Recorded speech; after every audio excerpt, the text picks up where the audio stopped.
So, hello everybody, I'm here today playing Avalon Lords Dawn Rises. Now, I'm not sure how long this game has actually been free to play, but here I am in the main menu, and there's an announcement that says Avalon Lords goes free to play.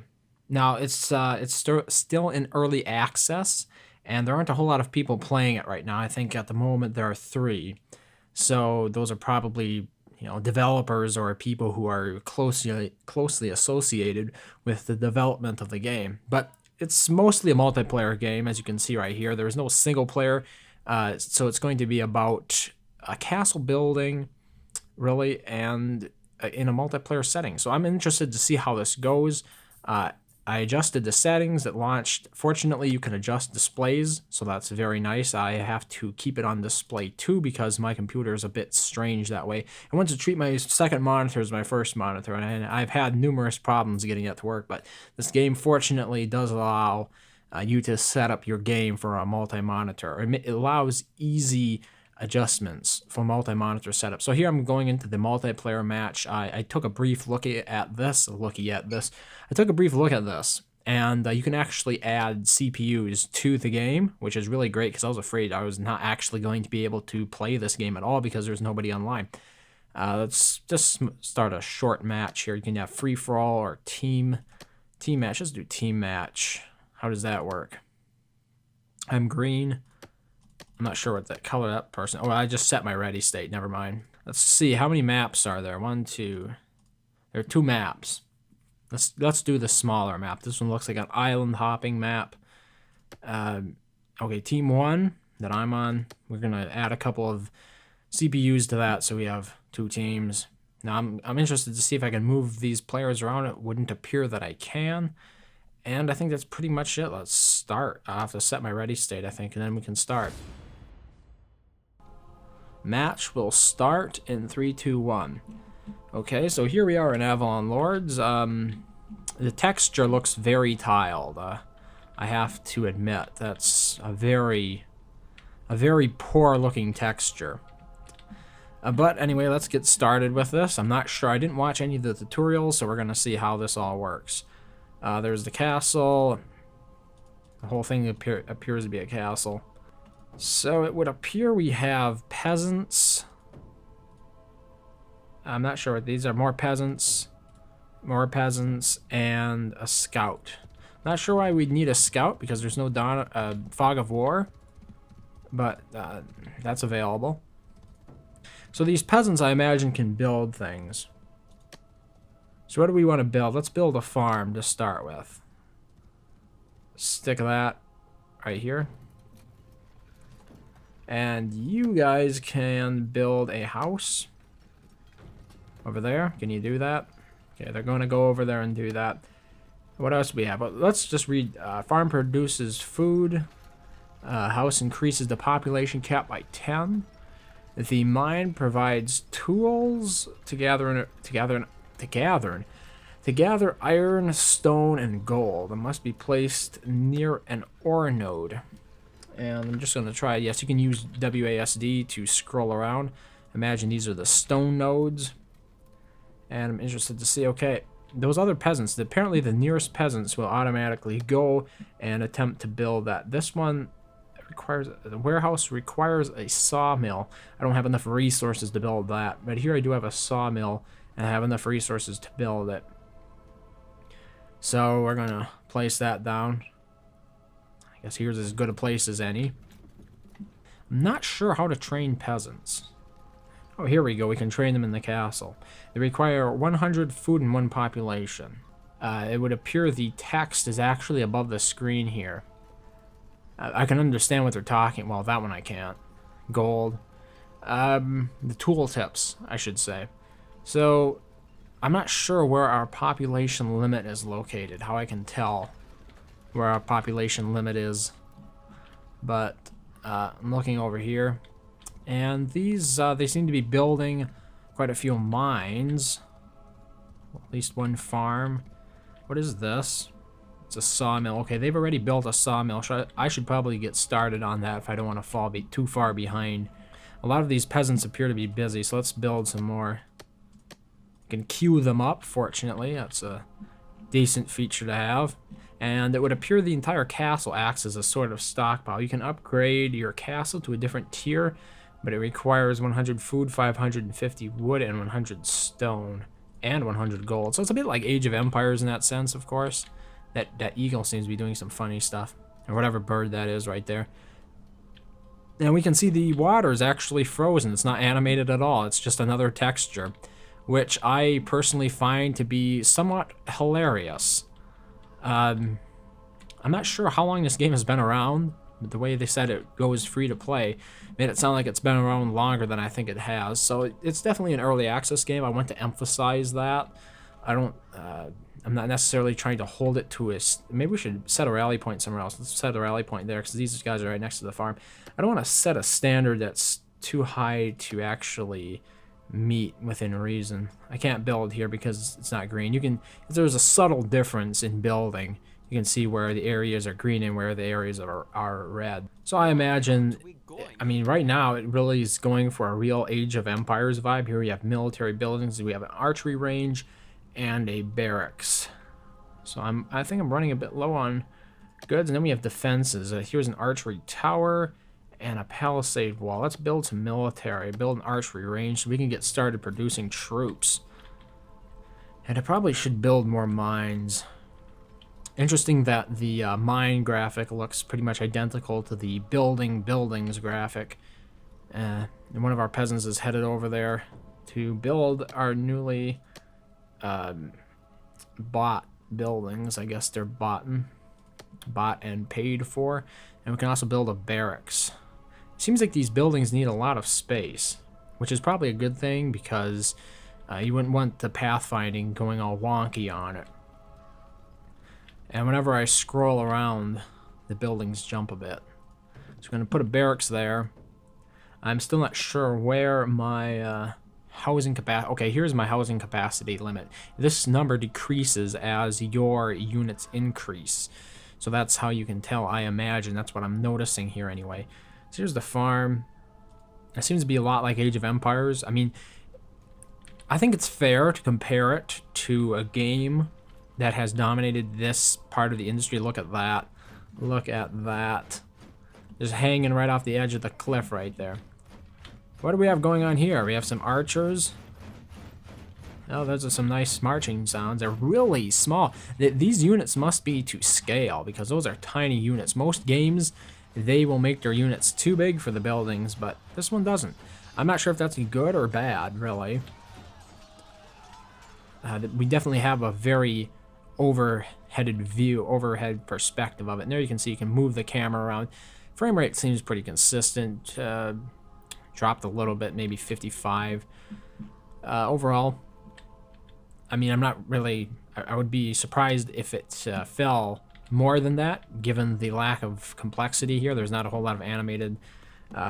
really, anything. Are these set pieces animated at all? No, they're not. Yeah, so like I said, I'd be surprised if the frame rate would drop too low while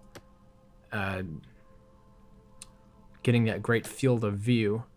So we built that stuff. Here we have a palisade wall. Let's just build that one for laughs.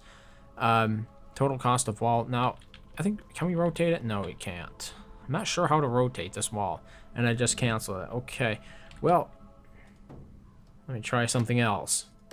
I haven't built a warehouse yet, but it requires 350 stone. And I'm pretty sure I get stone from the mine. Yes. I don't have any units, and these guys are coming for me, I think. Now, I'm not sure. Which team am I on? I'm on the red team. Okay. All right, so blue is the enemy. So it's a lot like Game of War. Not Game of War. What am I talking about? Don't advertise that. It's a lot like Total War in the sense, as far as I can tell, when it comes to troops being produced. Let's train some archers there. And swordsman requires 1 population. Okay, I guess I have to build more housing. Here we have the house. Hey, it looked red, but apparently I could build it there anyway. It's interesting. Put another house down. So I don't understand what this is for. If that, apparently that doesn't indicate the number of military units I can have. So far I only see two types of units, and that's the swordsmen and the archers. I'm not sure if you upgrade your castle more, if you get access to more available buildings to build different units. But so far this is okay. We can now build a swordsman. It requires 5 population. That would explain it, because I didn't have 5. I think I had 4 population available to me, which would explain why I wasn't actually able to train any units despite having some population left. So that's a bit strange that they would choose to do it that way. And hey, look, our units trained relatively quickly. So let's try to move them over here and help my ally with the war effort.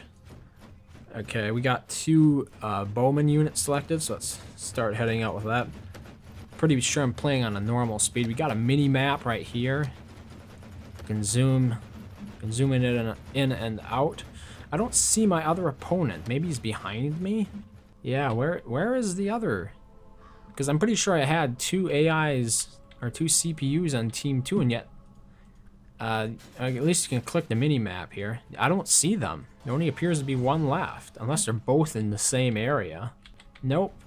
For some reason, it only appears to be 1. CPU 1, CPU 3.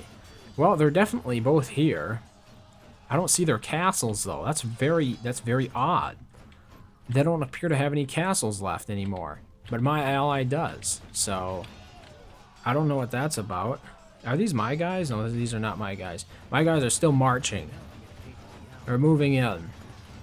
I hope there's is friendly fire possible? I'm not even sure in this game. I know it is a lot of the time in Total War, which was something I thought was taking realism a little bit too far, because when mechanics start becoming unfun, like, you know, enough population, when mechanics start becoming unfun, I don't see the value proposition anymore.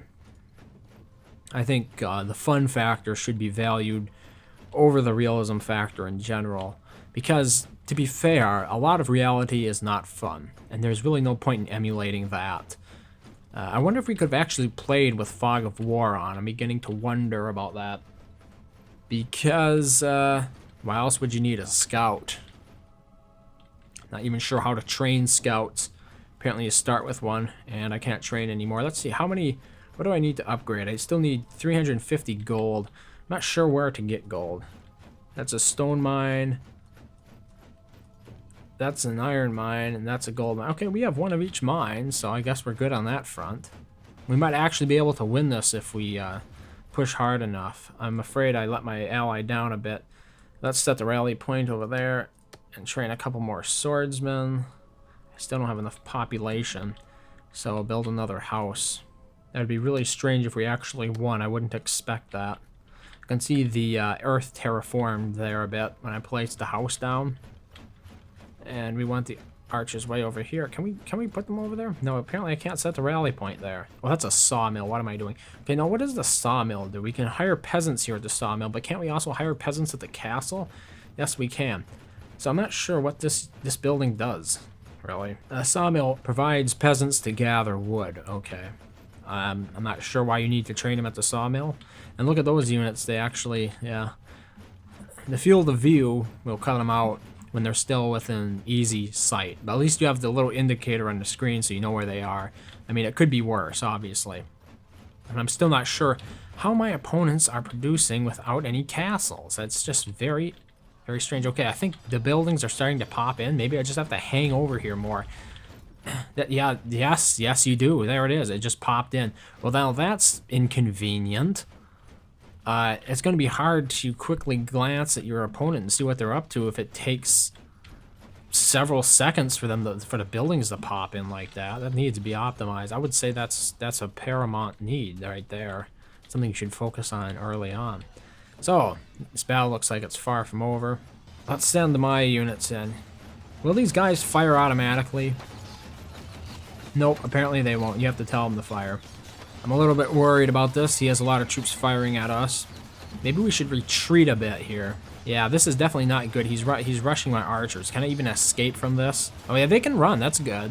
Yeah, I probably should run. These guys need to run away as well. Seems to be a lot of micromanaging here, like the units themselves aren't all that smart. My archers are taking a real beating. So they definitely have stamina meters, which is a nice tactical decision. Can I upgrade now? Yes, I can. So I'm going to be upgrading my castle. Hopefully I can build stronger infantry and stuff. There's really no formation from what I can see here. And there doesn't really appear to be much unit collision here. They just pretty much all walk through each other, it looks like. So, with the advancement of my main building to a castle of some sort, we can now build a blacksmith, a market, a warehouse, and a university. We could build the warehouse before. And in the military, we gained access to the siege workshop and the stable. Double-clicking one unit of a certain type does not select all of that same unit, but if you can drag and select, or drag to select. So my stables is completed. But I can build a scout that's a high mobility unit with a long sight range, so I imagine that's for maps that have fog of war. See, I'm still not sure where green is coming from. He just comes out of nowhere. Is he over here? And things just haven't loaded yet? So we're finally able to attack our first building. Oh yeah, now it's starting on fire. There it goes. Our first building down. Interestingly enough, we're down to 25 frames per second right now. Yeah, that's pretty terrible, really. Considering there isn't a whole lot actually going on screen. I can understand if the CPU is taking a beating. CPU usage is at 42% right now, it says. Well, I think you get the gist of it. This is Avalon Lords, Dawn Rises. It's currently available on Steam Early Access, and you can play it. It's free to play.